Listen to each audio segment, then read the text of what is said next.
há cerca de 17 anos eu assisti uma palestra com o atual diretor da Faculdade Leão Sampaio, o senhor Jaime Romero. Jaime Romero, nessa palestra em que eu estive presente, ele fez um pedido.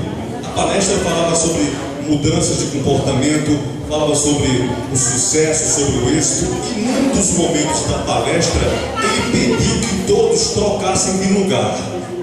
E aí foi aquelas caretas assim: vou trocar de lugar por quê? Por que eu vou trocar de lugar? Aqui tá bom. Esse aqui tá bom é o que nós chamamos de zona de conforto. E o que é a zona de conforto? É você estar deitadinho, estar numa poltrona, estar com a almofada na sua cabeça e dizer: daqui eu não saio, daqui ninguém me tira.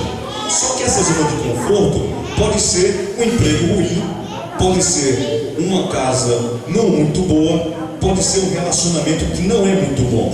A zona de conforto é a grande culpada de nós nos mantermos na mesmice, estagnados, na mediocridade. O que é ser medíocre? É ser pouco, é não querer mais, é não sonhar alto, é não ter grandes metas, grandes objetivos na sua vida.